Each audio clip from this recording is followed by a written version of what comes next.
What is up, everybody? Nerdy Fit Chef here for another cooking tutorial.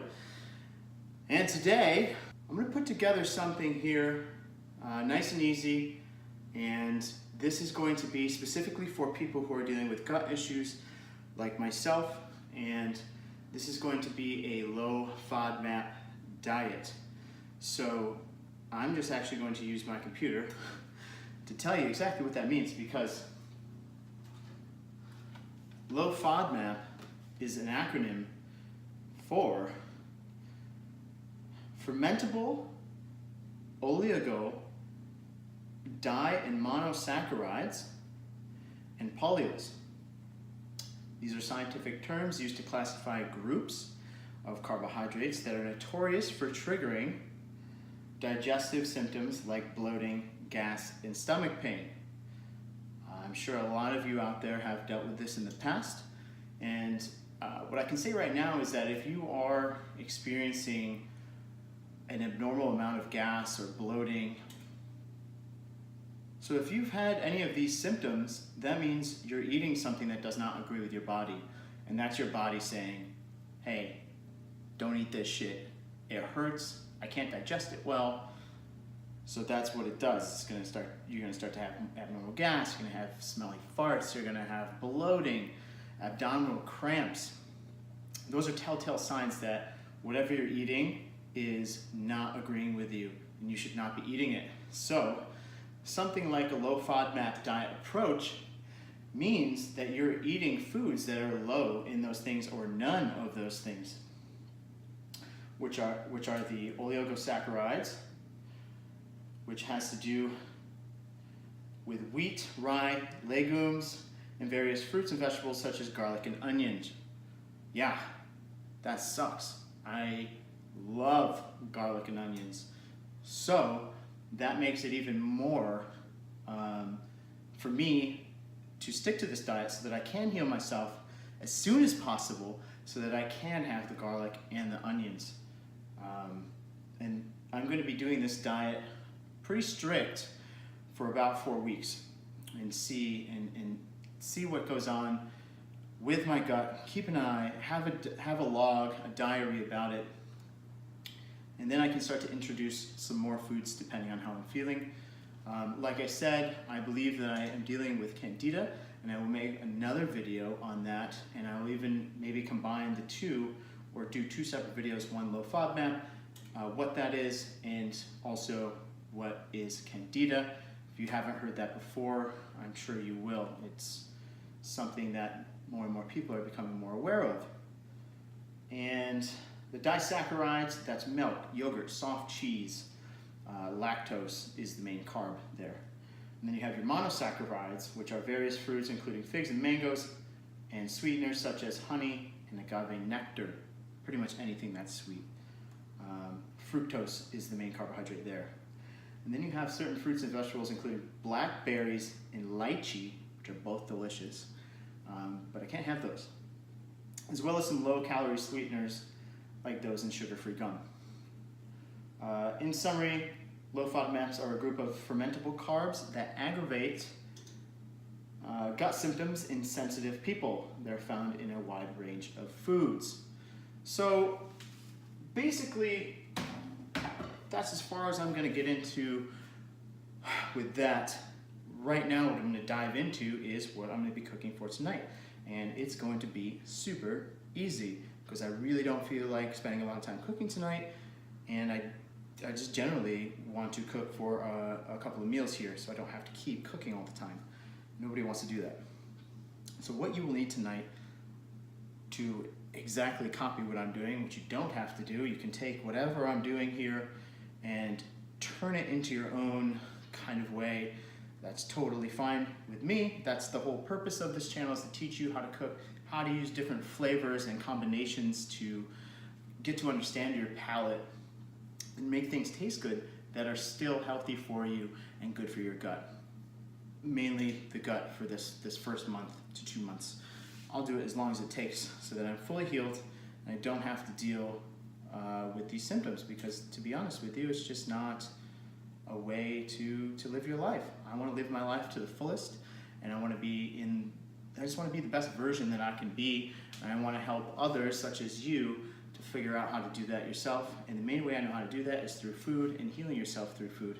So what you'll need tonight is one of the main things that I have never worked with. This is a Japanese pumpkin, and it's basically a squash, and so I'm going to deal with it just like I do with other types of squash and pumpkin in general. I'm going to take off the skin, and I'm going to cube it up, and we're going to do a roast. So what you'll need is the Japanese pumpkin. This is specific to the low FODMAP diet because it is low in all of those things. You're also going to want some turmeric. You're going to want some chipotle pepper. You're going to want some black pepper and some kosher salt. These are the spices, and honestly, if you do your spices right, you can make anything taste good. You're also going to want some garlic oil. You can throw garlic in there, and so garlic is one of those things that you're not supposed to eat on this low FODMAP diet, but within the process of making the garlic oil, the main issue for your digestion is actually taken out of the equation, and you can actually have garlic oil. So I'm told. I've had this and I don't feel any issues when I have this, so this is a great way to still get some garlic. Coconut oil for getting a nice seared skin on these chickens. I've got these nice organic chickens from Misty Knoll Farms in Vermont. And along with spices, herbs, big thing. Herbs are great. I have thyme here, and we have some parsley. I was gonna get some rosemary, but they were out at the store, and I didn't feel like going to the other store to get it. Lazy. So yeah, herbs, man. Delicious. They're great for you. There's so many different healing qualities to herbs. That's why they make teas out of herbs and so on and so forth. So also I have here some celery, some organic celery, some organic carrots. Again, these are all able to be used in low FODMAP. I also have some bok choy here, another great Asian vegetable. I'm going to start off by searing the chicken here in the cast iron pan. So I'm gonna snap to that right meow. All right, so as you can see here, I have the chicken breast with the skin still on, and all I'm gonna do here is season my chicken with good old salt and pepper. Obviously, I just used the pepper there. That's not salt. And then I have my kosher salt. Just put a little in my hand like so. And I'm just gonna give it a nice coat. So as you can see here, I've got a pretty good chunk of coconut oil. It's about a tablespoon there. Go right into the pan. And there's two ways to do this as far as getting the pan hot enough for the chicken so that it doesn't stick. So I'm going to do it the more abrasive way. I'm going to make sure the pan gets really, really hot to the point where it's starting to smoke, and then I'm going to get the chicken in there so I can get the skins nice and toasted up, get a nice sear on them, crisp them up as I get them in the oven. So the other way, the more safe way, which you could do also, is to get your oil in here and just,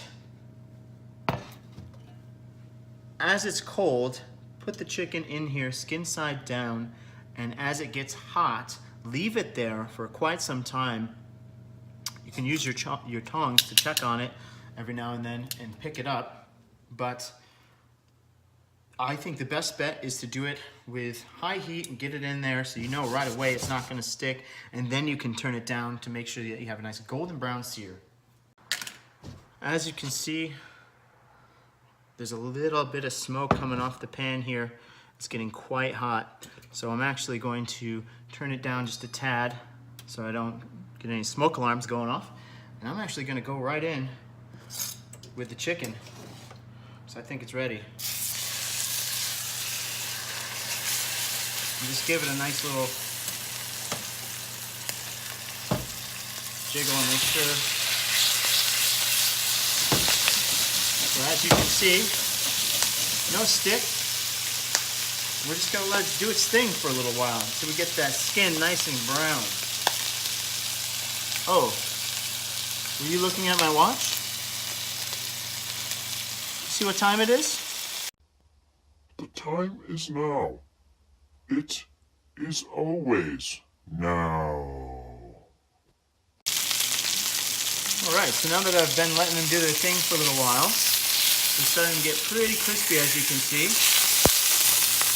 I'm going to turn them over and sear the other side for a little bit. I'm not too concerned with how long that goes because we're going to be basically finishing these in the oven with all the roasted vegetables.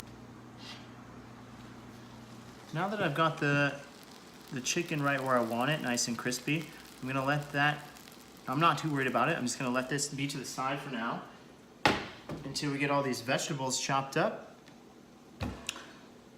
So I'm going to start with this, which again I've never done before, but it doesn't mean I can't do it. So I'm actually going to go ahead, go right down the middle.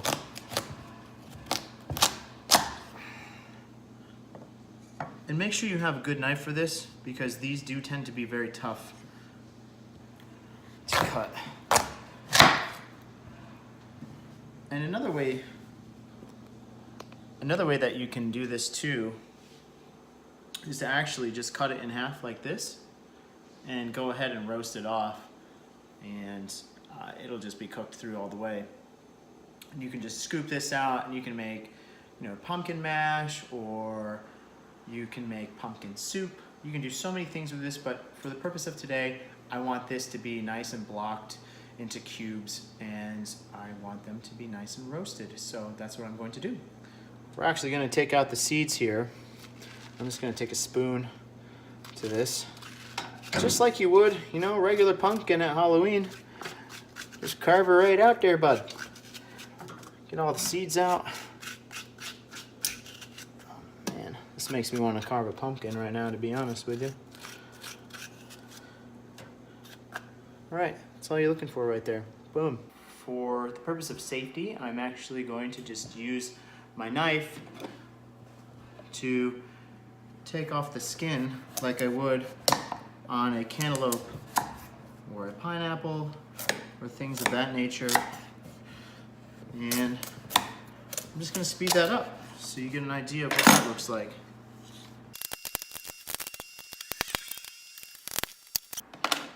See, now that I have it like this, I can just simply go in with my knife, cut it into strips.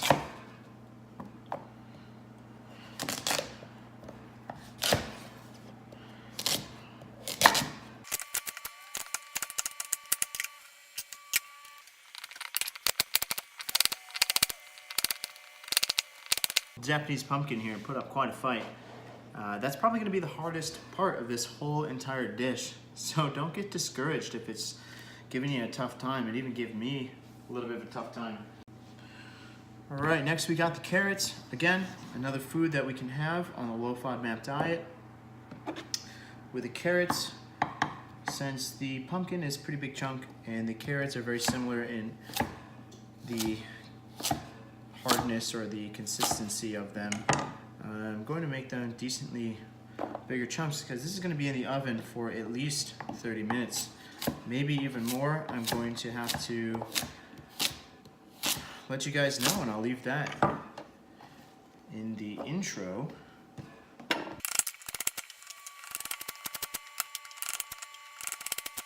Next, we got our celery here. Nice organic celery. Here's some bigger chunks as well.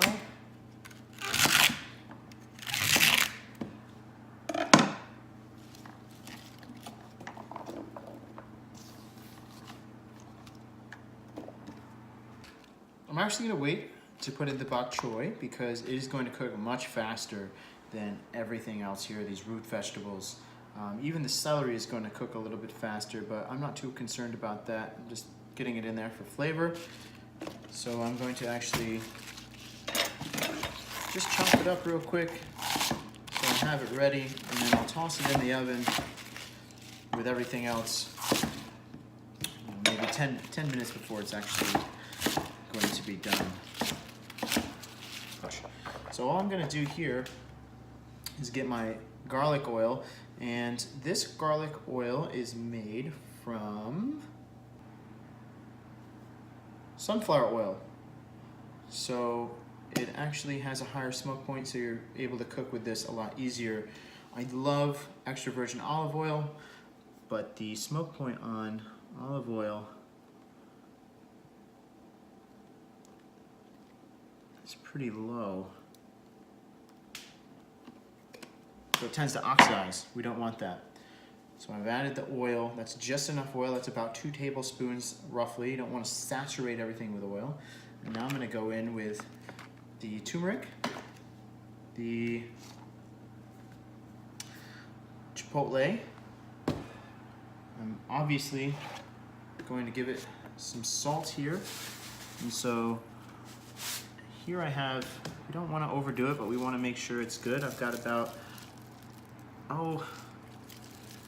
I'd probably say almost a full, no, that's going to be about a teaspoon of salt.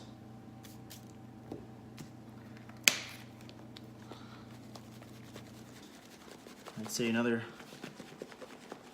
teaspoon of this chipotle pepper. This stuff gets pretty hot, so use with caution. If you use cayenne pepper or something like that, again, use with caution. And the great thing about this is, if you're not on a low-fat FODMAP diet, you can add the garlic, you can add the onions, you can add jalapenos and other peppers. In fact, peppers you can use in a no FODMAP scenario like this. Turmeric, it's about a tablespoon. I like my turmeric. Anti-inflammatory. Good flavor. Turmeric's a big component of a lot of curries, and I love my curry. Also love my pepper. And when you add cracked black pepper to turmeric, it actually has a synergistic effect and increases the curcumin, and that actually goes up quite a bit. So that's good, that combination right there, super synergistic. I also want to show you really quickly how we do thyme here. Now, I don't have the best thyme in the world, and this is a fresh herb that has lots of flavor and great components. This is usually good to go with a lot of chicken dishes. I like to put this in any of my mixed vegetables. I like to actually put this in a lot of things. It has such an interesting flavor, and it's used in a lot of cooking. You really can't go wrong with it. So all I'm doing is I'm taking the stalk here, and I'm pinching it, and I'm just pulling it towards me, and I'm taking the leaves off. So you do this, it's kind of a tedious process, but you do this to enough of them, and you can get quite a bit of it.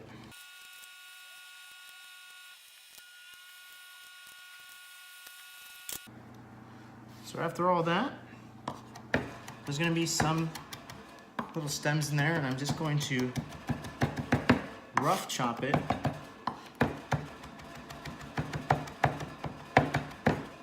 as to cut down any little stems in there. Because through the roasting process, those will be not noticeable, and you'll be able to eat them without feeling like you're chewing on a stick.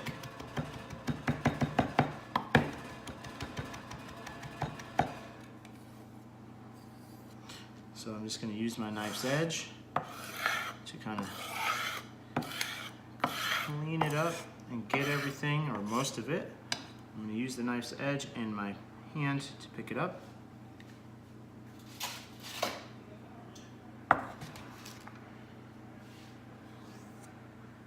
And I'm just going to sprinkle it in. So since I couldn't find any fresh rosemary, I'm going to go ahead and use some dried. So that's Something good to always have around is some dried rosemary in these cases. Like I said, we're gonna be roasting this for a little while, so this dried stuff is actually going to be just fine.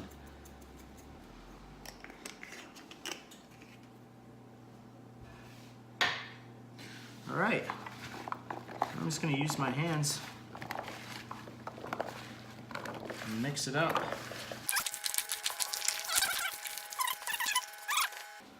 I'm gonna be going in at 400 degrees here.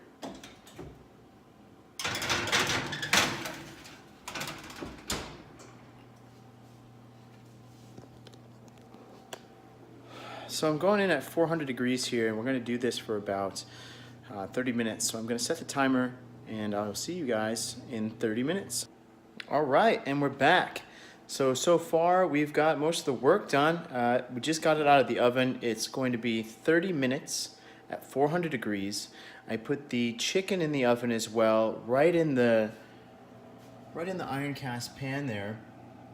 As you can see, it's cooked perfectly. It's still nice and juicy.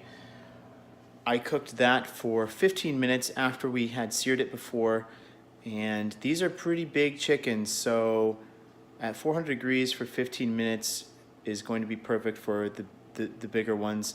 Obviously, these aren't the monstrosity factory farm chickens that you can tell are just ginormous and way too big. I don't suggest to eat that. Really try to buy organic and really try to get something that is going to give you the health that you deserve. So also, as you can see here, we also have the Japanese pumpkin, the celery, the carrot, and all the spices and everything. And I realized as I was thinking about it, I was like, this is kind of boring, and I really want my taste buds to enjoy this meal along with all the health that's with it. So what I'm gonna do is I'm gonna make a quick little sauce, or vinaigrette, if you will. It's gonna consist of olive oil, lemon juice, cilantro, and maybe one or two more things, but I'm just gonna jump right into it and I'll show you how it's done. So as you can see here, I've got my lemon and my cilantro and my olive oil. I'm actually gonna do this right in a NutriBullet.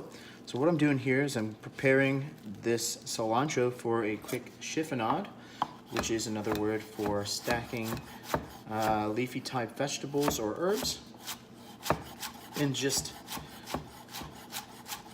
finely chopping them so that it's a lot less work to get a quick little chop there. And that's the chiffonade. I'm going right into the NutriBullet with that. Here with the lemon, I'm not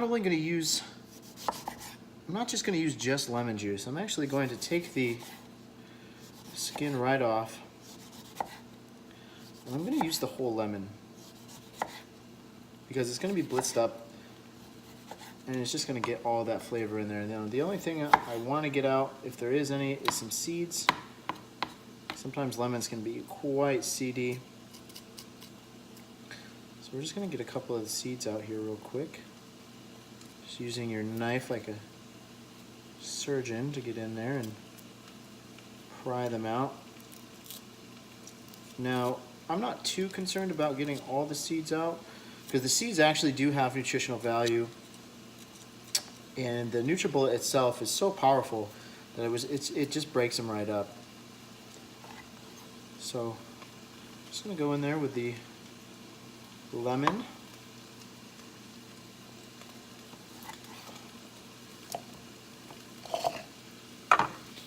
And the olive oil. Now, you can also add avocado into this too if you'd like. That would give a nice little smooth texture, but avocados seem to be on the no-fly list for the Low FODMAP for now. So I'm just going to stay away from it, and then I'll reintroduce it later and see if that's something that I would like. So now that I got that in there, I'm just going to blitz it up, and that's going to make its own sauce. In the meantime, as well, I'm going to add a little bit of cracked pepper, and again, some pink Himalayan salt just for a little bit of extra flavor. And let's bliss it up. And 3, 2, 1.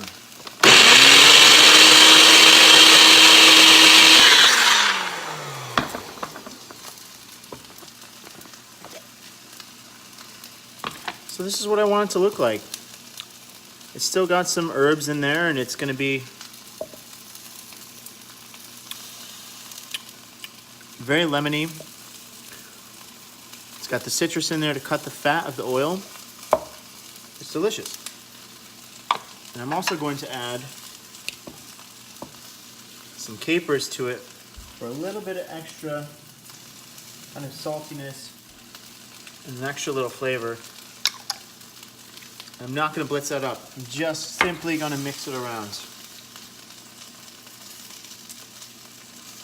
And there you go. That's my sauce. Super easy, delicious. So let's throw it all together. For the bok choy, instead of putting it into the actual mixture at the end, like I said I was going to do, I actually ended up doing this. I actually ended up throwing it right into the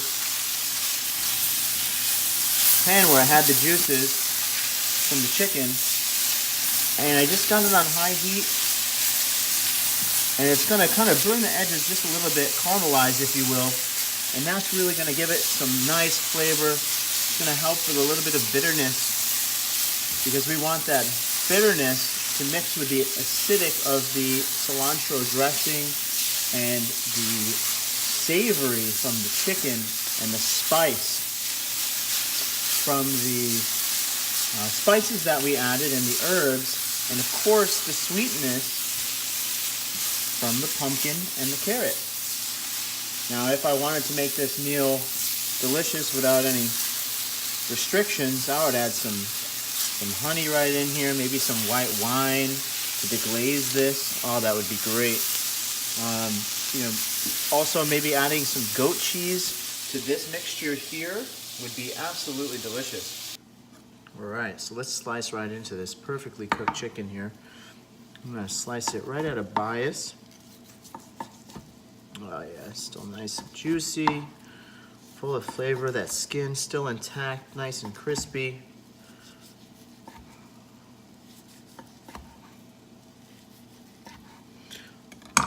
Now I'm gonna take off these end pieces and save them because I don't need this whole piece of chicken for dinner. Just need enough.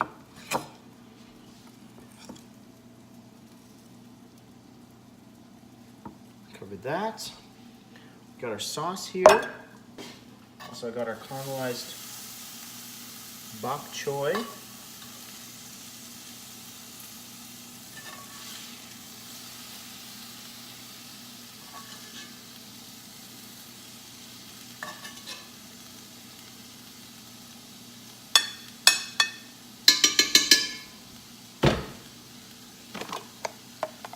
Mix this up again. I'm just gonna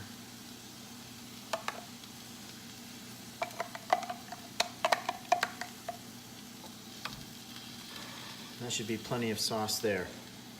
All right, let's dig in.